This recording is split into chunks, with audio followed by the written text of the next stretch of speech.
13వ తేదీ ఆగస్టు నెల 2025వ సంవత్సరం. ఈ రోజు దేవుని వాగ్దానము. మత్తయి సువార్త 19వ అధ్యాయము 26వ వచనము. ఇది మనుషులకు అసాధ్యమే గాని దేవునికి సమస్తమును సాధ్యమని చెప్పెను. సహోదరి సహోదరులారా, అసాధ్యమైన వాటిని సాధ్యపరిచే అద్భుతమైన శక్తి గల దేవుడు మన ప్రభువు. మనుషులముగా మనము కొంతవరకే ఆలోచించగలము, కొంత జ్ఞానాన్ని మాత్రమే కలిగి ఉండగలము, కొంత శక్తి వరకే పనిచేయగలము. అంతకు మించిన కార్యాలు మనకు అసాధ్యముగా అనిపిస్తూ ఉంటాయి. నిజంగా మనుషులముగా మనకు అసాధ్యమే, కానీ ప్రభువునకు సమస్తమును సాధ్యమే. ఈ సృష్టి ప్రభు యొక్క అద్భుత కార్యము. సృష్టిని సృజించిన దేవుడు ప్రభువు. అంత గొప్ప దేవునికి అసాధ్యమైనది ఏది ఉండదు. మన జీవితాలలో అసాధ్యమైన వాటిని కూడా సాధ్యపరిచేలా ప్రభువు అద్భుత క్రియలను జరిగించాలి అంటే మనము ప్రభు పట్ల గొప్ప విశ్వాసాన్ని కలిగి ఉండాలి.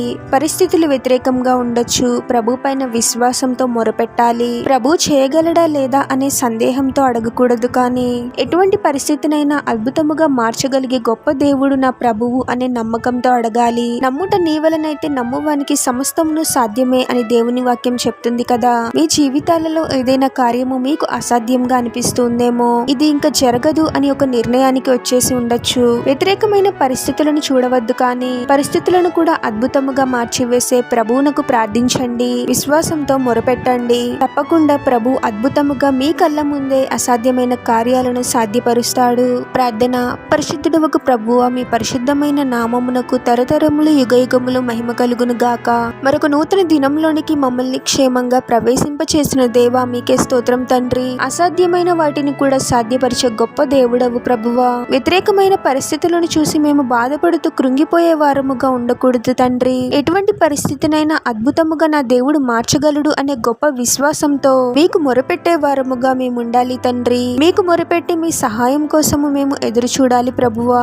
నమ్ముట నీ వలనైతే నమ్మువానికి సమస్తమును సాధ్యమే అన్నావు తండ్రి. ప్రతి పరిస్థితిలోనూ మిమ్మల్ని హృదయపూర్వకంగా నమ్మడానికి మాకు సహాయం చేయండి ప్రభువా. మా జీవిత కాలంలో ఎటువంటి శ్రమ ఇబ్బంది వచ్చినప్పటికీ వాటిని బట్టి భయపడే వారముగా కాకుండా మీ పట్ల గొప్ప విశ్వాసాన్ని కలిగి ఉండి మీకు ప్రార్థించే వారముగా మమ్మల్ని దీవించమని, ఈ ప్రార్థనలో ఏకీభవిస్తున్న ప్రతి ఒక్కరిని పేరు పేరున దీవించి ఆశీర్వదించి అభిషేకించమని, వారు చేసే ప్రతి పనిలో మీరే వారికి తోడుగా ఉండి వారిని అన్ని కీడుల నుండి అపాయాల నుండి మీరే వారిని రక్షించమని ఈ మా మనవులన్నీ యేసుక్రీస్తు వారి పరిశుద్ధ నామంలో అడిగి వేడుకొనుచున్నాము తండ్రి. ఆమేన్.